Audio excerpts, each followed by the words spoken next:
साथियों, स्वागत है आपका हमारे हिंदी वाली चैनल पे। तो चलिए शुरू करते हैं आज का दैनिक जागरण संपादकीय। शिक्षा के अंतर्राष्ट्रीयकरण की चुनौती। प्रधानमंत्री नरेंद्र मोदी के नेतृत्व में राष्ट्रीय जनतांत्रिक गठबंधन एनडीए सरकार के 12 वर्ष पूरे होने वाले हैं। इस पूरे कालखंड को अनेक विकासपरक मिशनों के लिए याद किया जाएगा। इसमें अनेक प्रशासनिक सुधारों के कार्य संपन्न किए गए। प्रधानमंत्री मोदी का प्रशासनिक दर्शन जो अब तक उनके कार्यों से परिलक्षित हुआ है, वस्तुतः व्यवस्था को सरल, सुलभ और प्रभावी बनाने का रहा है। जनता के लिए योजनाएं बनाना, उन्हें लागू करना और उनके सामाजिक, आर्थिक एवं राजनीतिक प्रभावों को समझना तथा उन्हें और अधिक प्रभावी बनाने के लिए समय समय पर उनमें सुधार कर नया रूप देना प्रधानमंत्री मोदी की प्रशासनिक कार्यशैली का मूल तत्व है। आज इसी नीति निर्माण प्रक्रिया के कारण भारत दुनिया की तीसरी सबसे बड़ी अर्थव्यवस्था बनने की दिशा में अग्रसर है। विकसित भारत का मिशन इस लक्ष्य का आधार तत्व है। आज़ादी के बाद भारत के विकास इतिहास के इस विशिष्ट कालखंड में देश ने बड़े सपने देखे हैं और उन्हें साकार करने की दिशा में आगे बढ़ रहा है। विकास के इस इतिहास में भारतीय शिक्षा के नवाचारी उन्नयन का भी एक बड़ा योगदान है। इसी कालखंड में राष्ट्रीय शिक्षा नीति 2020 बनी और लागू हुई। आज़ाद भारत में एक नवाचारी, रचनात्मक और गैर औपनिवेशिक शिक्षा व्यवस्था की शुरुआत भी इसी दौर में हुई। शिक्षा मंत्री धर्मेंद्र प्रधान ने स्कूली शिक्षा से लेकर उच्च शिक्षा तक नई शिक्षा नीति के कार्यान्वयन के क्रम में अनेक नवाचारी कदम उठाए। एक ओर स्कूली शिक्षा के लिए एनसीईआरटी के नए पाठ्यक्रम विकसित किए गए, तो दूसरी ओर केंद्रीय विद्यालयों और नवोदय विद्यालयों जैसे सरकारी स्कूलों के नेटवर्क का विकास, विस्तार और संवर्धन किया गया। इस कालखंड में भारत में स्कूली शिक्षा का क्षैतिज विस्तार संभव हो सका। दूर-दराज के सरकारी विद्यालयों में भी आधारभूत संरचना विकसित की गई। शैक्षिक गुणवत्ता बढ़ाने के लिए निगरानी की प्रक्रिया को अधिक प्रभावी बनाया गया है। स्कूलों में बिजली की उपलब्धता, कंप्यूटर एवं डिजिटल संसाधनों का विस्तार, खेल मैदान और पुस्तकालय जैसी सुविधाओं में 2014 के पूर्व की तुलना में लगभग दोगुनी वृद्धि हुई है। प्रति बच्चे शिक्षा पर किए जाने वाले सरकारी खर्च में प्रधानमंत्री मोदी ने नेतृत्व वाली एनडीए सरकार ने लगभग 130% की वृद्धि की है। शिक्षा को वंचित और कमजोर तबकों को सशक्त बनाने के साधन के रूप में विकसित करते हुए इससे जुड़ी नौकरियों और नामांकन में महिलाओं, दिव्यांगों, दलितों और पिछड़े वर्गों की समुचित सहभागिता सुनिश्चित की गई है। स्कूली शिक्षा में भारतीय भाषाओं को शिक्षण प्रशिक्षण का माध्यम बनाने की प्रक्रिया आगे बढ़ रही है। 23 भाषाओं में कक्षा 1 एवं 2 की पाठ्यपुस्तकें उपलब्ध कराई जा चुकी हैं। दीक्षा प्लेटफॉर्म पर अनेक भारतीय और विदेशी भाषाओं में बहुभाषी सामग्री उपलब्ध है। श्रवण बाधित छात्रों के लिए ISL चैनल भी शुरू हुआ है। मातृभाषा में उच्च शिक्षा और विशेष रूप से मेडिकल एवं इंजीनियरिंग में पढ़ाई के प्रयास किए गए हैं। शिक्षा मंत्री धर्मेंद्र प्रधान के शब्दों में आज हमारे विद्यालय न केवल ज्ञान बल्कि कौशल के केंद्र बन चुके हैं। ज्ञान, रचनात्मक और व्यवहार तीनों मिलकर स्कूली शिक्षा को नया स्वरूप दे रहे हैं। इस कालखंड में उच्च शिक्षा के क्षेत्र में भी व्यापक विस्तार हुआ है। समाज के दूरस्थ क्षेत्रों और पिछड़ी आबादी को ध्यान में रखकर नए केंद्रीय विश्वविद्यालय, IIT, IIM और राज्य विश्वविद्यालय स्थापित किए गए हैं। उच्च शिक्षा को सामाजिक न्याय और समावेशन के सशक्त माध्यम के रूप में भी विकसित किया गया है। आंध्र प्रदेश में 2 जनजातीय विश्वविद्यालयों की स्थापना और ओडिशा के संबलपुर में IIM का खुलना इसके उदाहरण हैं। 2014 के बाद 11 केंद्रीय विश्वविद्यालय, 14 IIM और 7 नए IIT स्थापित किए गए हैं। एक महत्वपूर्ण मिशन भारतीय शिक्षा का अंतर्राष्ट्रीयकरण भी इसी कालखंड में प्रारंभ हुआ है। इसके अंतर्गत भारतीय शिक्षा संस्थान जैसे IIT, IIM और डीम्ड विश्वविद्यालय विदेश में अपने परिसर खोल रहे हैं। विश्व के प्रतिष्ठित विश्वविद्यालय भी भारत में अपने परिसर या अंतर्राष्ट्रीय कार्यालय स्थापित कर रहे हैं। आने वाले समय में कई विदेशी विश्वविद्यालयों के भारत स्थित परिसरों में पठन पाठन देखने को मिल सकता है। भारत में भारतीय शिक्षा संस्थानों को विश्व रैंकिंग में उल्लेखनीय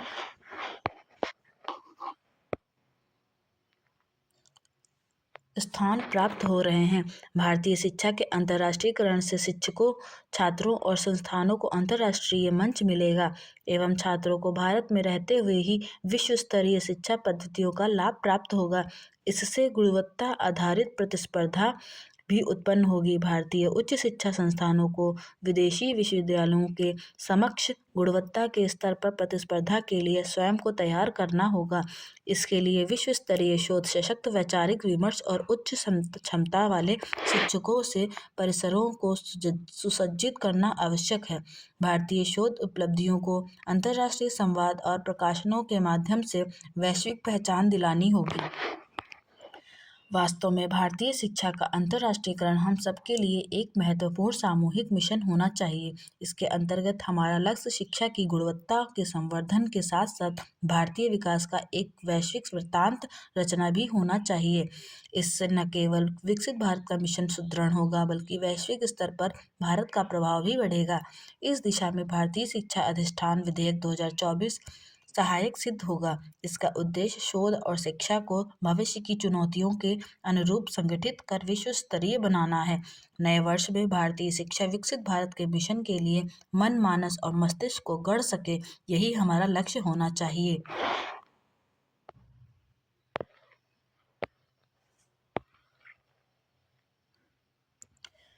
मनरेगा की खामियां।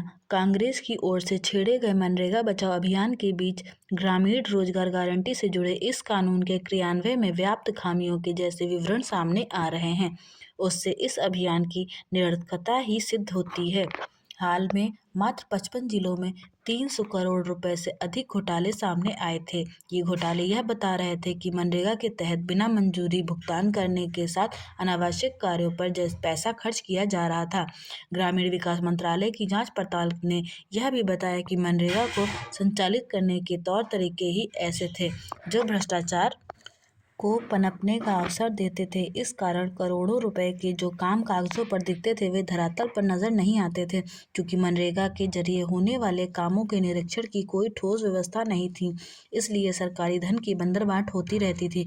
इसके खिलाफ कोई आवाज़ इसलिए अनसुनी रहती थी क्योंकि इस बंदरबाट में सभी शामिल रहते थे। अच्छा होता कि 20 वर्ष पहले लागू किए गए इस कानून में और पहले ही परिवर्तन कर दिए जाते। ऐसा इसलिए नहीं हो सका क्योंकि इस कानून में किसी तरह का फेरबदल राजनीतिक दृष्टि से जोखिम भरा था। यह किसी से छिपा नहीं कि मनरेगा में बदलाव की आवाज़ उठाने वालों को तत्काल प्रभावी से गरीब विरोधी करार दिया जाता था। अभी जो मनरेगा के रूप स्वरूप में परिवर्तन करते हुए उसे VBG रामजी नाम दिया गया, तो मोदी सरकार को गरीब विरोधी साबित करने में एक क्षण की भी देरी नहीं की गई। कांग्रेस के मनरेगा बचाओ अभियान का उद्देश्य मोदी सरकार को गरीब विरोधी साबित करना ही है, पर वह इसमें शायद ही सफल हो पाए क्योंकि उसके पास इसका उत्तर नहीं कि मनरेगा के अमल में इतनी गड़बड़ियां क्यों हो रही थी। आखिर रोजगार गारंटी के नाम पर हुए भ्रष्टाचार की जवाबदेही कौन लेगा? इसकी समीक्षा क्यों नहीं की जानी चाहिए थी कि इन मनरेगा कानून कितना प्रभावी सिद्ध हुआ और उससे ग्रामीण क्षेत्रों में कोई बुनियादी बदलाव आ सका या नहीं। जन कल्याण और विकास की योजनाओं की समय समय पर समीक्षा तो सरकार का दायित्व है। कोई योजना इस कारण समीक्षा से परे नहीं हो सकती कि उसे पहले की सरकार ने शुरू किया था। उचित होता कि कांग्रेस मनरेगा में बदलाव की प्रक्रिया में योगदान देती और उसमें सुधार का श्रेय खुद भी लेती, लेकिन संकीर्ण राजनीतिक कारणों से उसने यह अवसर गंवा दिया। इसमें संदेह है कि उसे मनरेगा बचाओ अभियान से किसी तरह का राजनीतिक लाभ मिलेगा क्योंकि सभी और यहाँ तक ग्रामीण जनता भी यह समझ रही है कि इस कानून के पुराने स्वरूप से अपेक्षित नतीजे हासिल नहीं हो रहे थे। सुंदर शहर का सपना। नगर निगमों पर शहरों में नागरिक सुविधाओं की सुचारू आपूर्ति की महती जिम्मेदारी है। उत्तर प्रदेश में राजधानी लखनऊ के साथ ही कई बड़े शहर हैं और वहाँ की महत्वपूर्ण नागरिक सुविधाओं की आपूर्ति का जिम्मा स्थानीय निगम पर ही है। नगर निगम संचालन में प्रत्यक्ष निर्वाचन से भागीदारी के पीछे संकल्पना यह थी कि नागरिक ही अपने शहर की व्यवस्था में भागीदारी बने। सेवादायी संस्था के रूप में नगर निगमों जैसी अपेक्षा थी वह पूरी नहीं हो पा रही है। कई नगर निगमों में विकास मद की राशि का अब तक हुआ खर्च भी संतोषजनक नहीं है। प्रयागराज, वाराणसी, मुरादाबाद जैसे नगर निगमों में तो खर्च की स्थिति अपेक्षाकृत अच्छी है, पर ऐसे भी निगम हैं जहां उपलब्ध बजट के व्यय की गति असंतोषप्रद है। बजट हो या यथेष्ट खर्च न हो तो उसका सीधा असर जन सुविधाओं पर पड़ता है। सुंदर शहर का सपना अधूरा रह जाता है। कहीं डीपीआर तैयार नहीं तो कहीं समितियों की बैठक समय पर नहीं होने से योजनाएं कागजों में ही सिमटी हैं। करोड़ों रुपए अप्रयुक्त पड़े हैं। मेरठ नगर निगम क्षेत्र में 10,000 स्ट्रीट लाइटें खराब पड़ी हैं। अब तक खर्च भी बस 27%। वाराणसी 60% राशि ही व्यय हो सकी है। लखनऊ नगर निगम में 3 अरब की राशि अब भी खर्च होनी शेष है। कानपुर में विकास मद की बजट का बस 42% खर्च हो पाया है। स्वच्छ सुंदर शहर के लिए नियम तंत्र को और सक्रिय होना चाहिए।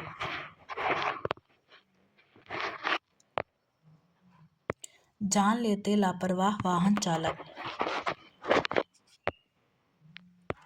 दिल्ली में बढ़ते सड़क हादसों को रोकने के लिए अब गलत दिशा में वाहन चलाने वालों पर न केवल चालान बल्कि आपराधिक कार्रवाई भी की जा रही है। यानी अभी तक जो लोग यातायात नियमों के उल्लंघन पर चालान देकर बच जाते थे, अब उनके खिलाफ एफआईआर दर्ज होने लगी है। इन मामलों में भारतीय न्याय संहिता 2023 की धारा 281 तेज लापरवाही से ड्राइविंग लगाई गई है, जिसके तहत दोषी पाए जाने पर 6 महीने तक की जेल या 1,000 रुपये तक का जुर्माना या दोनों का प्राविधान है। दिल्ली में पिछले कुछ सालों में गलत दिशा में वाहन चलाने के मामले तेजी से बढ़ रहे हैं। वर्ष 2025 में ऐसे 3,05,843 मामले सामने आए। वहीं 2024 में यह आंकड़ा 2,49,210 था। यह दर्शाता है कि गलत दिशा में वाहन चलाना सड़क दुर्घटनाओं का एक बड़ा कारण है, जिस पर नियंत्रण आवश्यक है। इसके चालक अपनी जान जोखिम में डालते हैं, बल्कि राहगीरों की जान भी खतरे में पड़ती है। देश में बढ़ती सड़क दुर्घटनाएं गंभीर चिंता का विषय बन चुकी हैं। इसके बावजूद शहरी इलाकों में गलत दिशा में वाहन चलाना आम बात हो गई है। लोग समय बचाने, ट्रैफिक से बचने या महज लापरवाही के कारण यातायात नियमों का उल्लंघन करते हैं। सड़क पर हर तीसरा ड्राइवर मोबाइल पर बात करते, हेडफोन और ईयरबड लगाकर तेज रफ्तार वाहन दौड़ाते नजर आ जाएगा। कुछ लोगों को सड़क के बीचों बीच रील्स बनाते और स्टंट करते हुए भी देखा जा सकता है। इससे सामने से आने वाले वाहनों, पैदल चलने वालों और साइकिल सवारों के लिए जानलेवा हालात पैदा होते हैं। कानून का उद्देश्य सजा देना नहीं बल्कि जीवन की रक्षा करना है। ऐसे में दिल्ली सरकार का निर्णय केवल ट्रैफिक व्यवस्था से नहीं बल्कि सामाजिक अनुशासन, नागरिक जिम्मेदारी और सड़क सुरक्षा से भी जुड़ा हुआ है। यह स्पष्ट करता है कि थोड़ी सी गलती कहकर जान जोखिम में डालने की मानसिकता अब स्वीकार नहीं है। अगर इसे पारदर्शिता और जागरूकता के साथ लागू किया गया तो इससे न केवल गलत दिशा में वाहन चलाने की प्रवृत्ति घटेगी, बल्कि एक अनुशासित और सुरक्षित सड़क संस्कृति विकसित होगी। इससे समाज में भी यह संदेश जाएगा कि सड़क पर लापरवाही भी अपराध है, न कि छोटी गलती। देश में गलत दिशा में वाहन चलाने की समस्या गंभीर है, इसलिए इस तरह का कानून पूरे देश में लागू होना चाहिए। हर राज्य की यातायात स्थिति और सड़क संरचना अलग होती है। ऐसे में इसे स्थानीय परिस्थितियों को ध्यान में रखते हुए लागू करना होगा। साथ ही यह सुनिश्चित करना होगा कि इसका दुरुपयोग न हो और आम नागरिक अनावश्यक उत्पीड़न का शिकार न बने।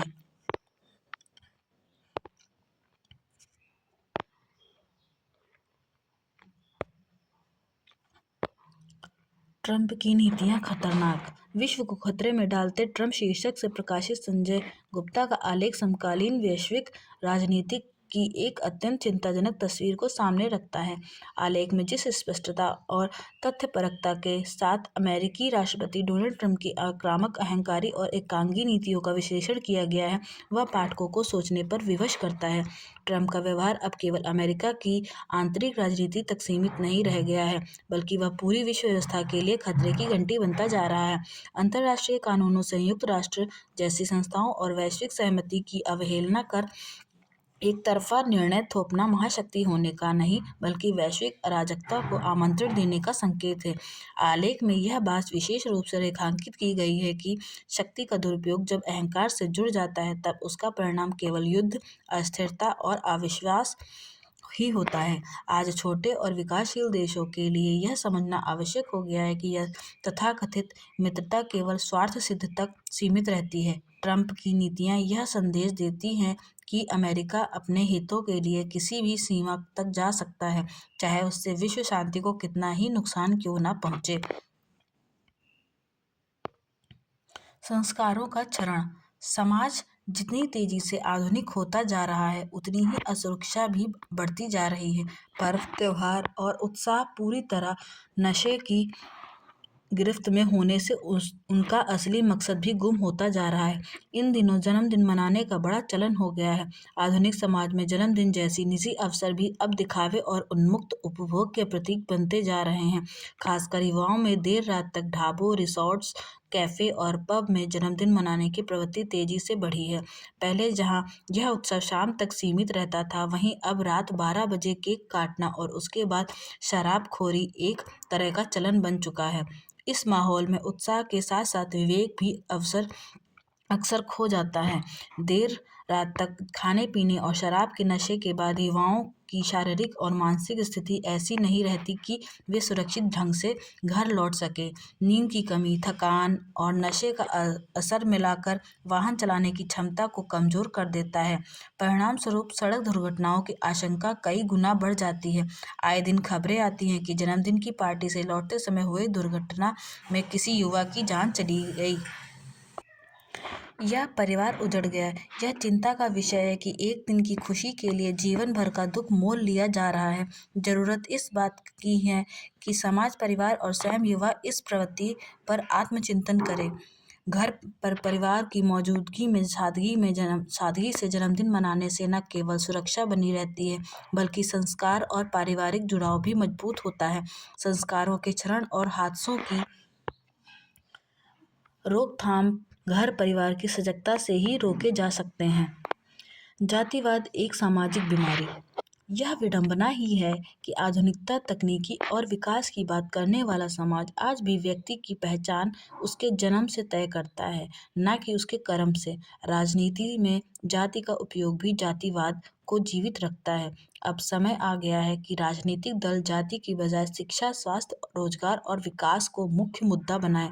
सामाजिक स्तर पर अंतरजातीय विवाह, संवाद और मीडिया की सकारात्मक भूमिका जातिगत दीवारों को तोड़ सकती है। समाज को यह स्वीकार करना होगा कि जाति नहीं, मानवता सबसे बड़ी पहचान है। जातिवाद को समाप्त करना किसी एक वर्ग या सरकार की जिम्मेदारी नहीं बल्कि पूरे समाज की सामूहिक जिम्मेदारी है। जब सोच बदलेगा तभी समाज बदलेगा और तभी एक सशक्त, समता मूलक भारत का निर्माण संभव होगा।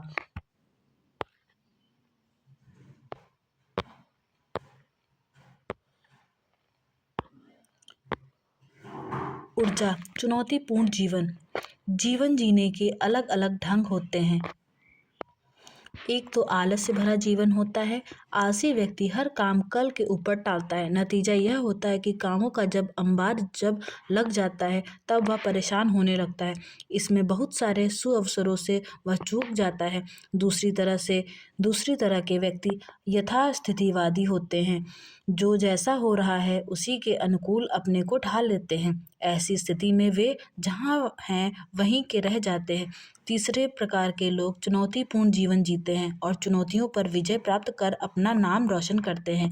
गोस्वामी तुलसीदास ने मर्यादा पुरुषोत्तम श्री राम के चुनौतीपूर्ण कार्यों का उल्लेख करते हुए लिखा है, पिताम दीनः मोहि कानन राजू, जहाँ सब भांति मोर बड़ काजू। इसमें श्री राम माँ कौशल्या के पास जाकर कहते हैं कि पिता ने मुझे जंगल का राज दिया है जहाँ बड़े काम का अवसर मिलेगा। माता कौशल्या समझ गई कि श्री राम जंगल की चुनौतियों से जूझने जा रहे हैं। स्वाभाविक है कि जंगल का जीवन आसान नहीं था। जंगल में उन्हें अपार कठिनाइयों का सामना करना पड़ा, यहाँ तक कि रावण द्वारा भेजे गए राक्षसों से संघर्ष करना पड़ा। इसी बीच उनकी पत्नी का अपहरण खुद रावण छल छद्म से कर लिया। इसके बावजूद जंगल छोड़कर श्री राम भागे नहीं। उन्होंने वानरों, कोल किरातों से संधि करके पृथ्वी पर आतंक मचाने वाले रावण का अंत किया। भगवान श्री राम के इन 14 वर्षों के कार्यों को सभी जानते हैं। इन 14 वर्षों के कार्यों पर अनेक ग्रंथ लिखे गए हैं। जबकि उन्होंने अयोध्या में हजारों वर्ष तक शासन किया, उसे कोई नहीं जानता। भगवान राम चुनौतियों के रास्ते को चुनकर एक संदेश भी देते हैं कि जो संघर्ष करता है नाम उसी का होता है। अतः हमें चुनौतियों से डरना नहीं चाहिए। जहाँ कहीं विपरीत स्थिति दिखाई पड़े, उससे जूझने का प्रयास करें।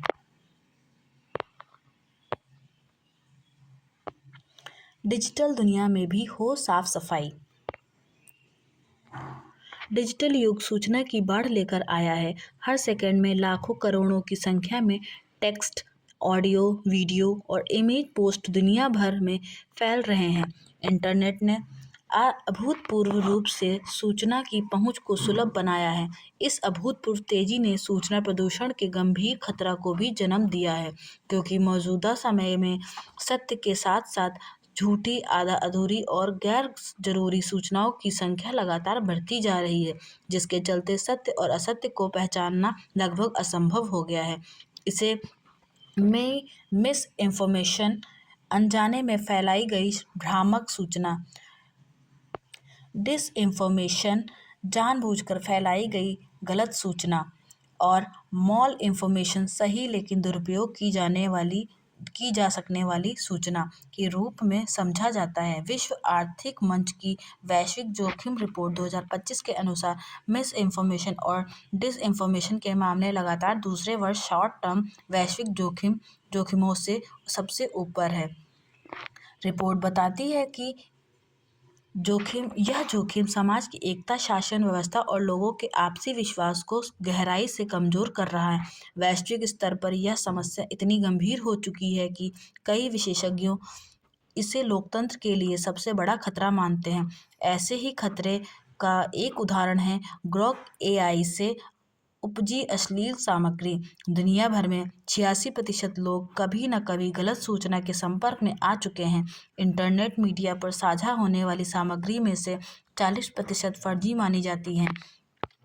ऑनलाइन उपलब्ध कुल सामग्री में से 62% के अविश्वसनीय या झूठी होने की संभावना होती है। नकली वीडियो और नकली आवाज़ 2019 से अब तक 550% से अधिक की वृद्धि हुई है। एक अनुमान के मुताबिक 2025 में लगभग 80 लाख नकली वीडियो सोशल मीडिया पर साझा किए गए। भारत इस समस्या का सबसे बड़ा केंद्र बन चुका है। विश्व आर्थिक मंच की 2024 और 2025 की रिपोर्ट में भारत को गलत सूचना और जानबूझकर झूठी सूचना के सबसे ज़्यादा जोखिम वाले देश के रूप में लगातार शीर्ष पर रखा गया है। भारत में लगभग 90 करोड़ इंटरनेट उपयोगकर्ता हैं। इतनी बड़ी डिजिटल आबादी के साथ भारत में सूचना प्रदूषण का प्रभाव कई स्तरों पर दिखता है। यह चुनावों को प्रभावित करता है, सामाजिक सद्भाव को तोड़ता है और हिंसा को भड़काता है। भारत में सूचना प्रदूषण का सबसे बड़ा स्रोत डिजिटल मीडिया है। 2023 की एक रिपोर्ट के अनुसार व्हाट्सएप पर 64% गलत सूचना फैलाती है। उसके बाद फेसबुक पर 18% और एक्स पर 12% होता है। इंटरनेट मीडिया पर फैलाने वाली फर्जी खबरों का 77.4% हिस्सा डिजिटल मीडिया, 23% मुख्यधारा के संचार माध्यमों से तथा शेष अन्य माध्यमों से आता है। इन फर्जी पोस्टों में सर्वाधिक 46% राजनीतिक होते हैं। उसके बाद 33.6% सामान्य मुद्दों और 16.8% धार्मिक मुद्दों पर केंद्रित होते हैं। इन तीनों को मिलाकर देखें तो इंटरनेट मीडिया पर फर्जी खबरों की हिस्सेदारी 96.4% होती है। राजनीतिक फेक न्यूज़ चुनावों में सबसे खतरनाक साबित होती है। 2024 के लोकसभा चुनावों में एआई से बनी सामग्री का उपयोग अभूतपूर्व स्तर पर हुआ। 5 करोड़ से अधिक कृत्रिम आवाज़ वाली कॉल मतदाताओं तक पहुंचाई गई। 2025 में भी यह सिलसिला जारी रहा। बिहार विधानसभा चुनावों में एआई से बने नकली वीडियो, नकली ऑडियो और व्यक्तिगत संदेशों का बड़े पैमाने पर इस्तेमाल हुआ। चुनाव आयोग ने एआई को चिन्हित करने के निर्देश दिए, लेकिन दर्जनों शिकायतों के बावजूद अधिकांश नकली सामग्री पकड़ में नहीं आई। सूचना प्रदूषण के प्रभाव विनाशकारी हैं।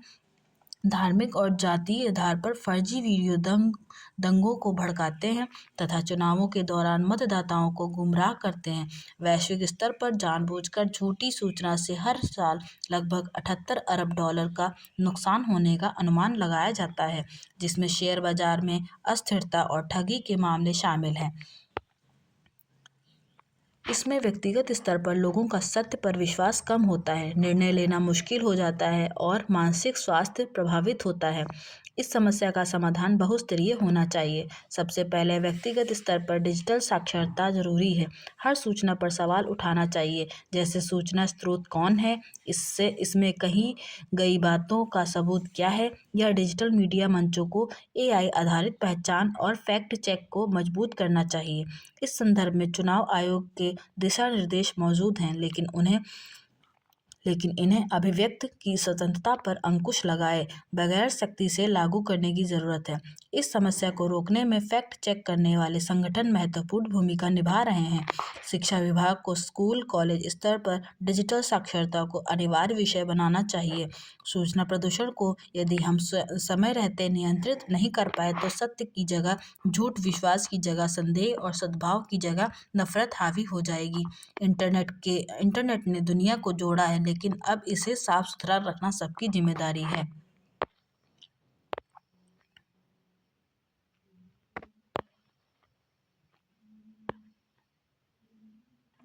आशा करती हूँ कि आपको हमारी वीडियो पसंद आई होगी और इसे लाइक, शेयर एंड सब्सक्राइब जरूर करें।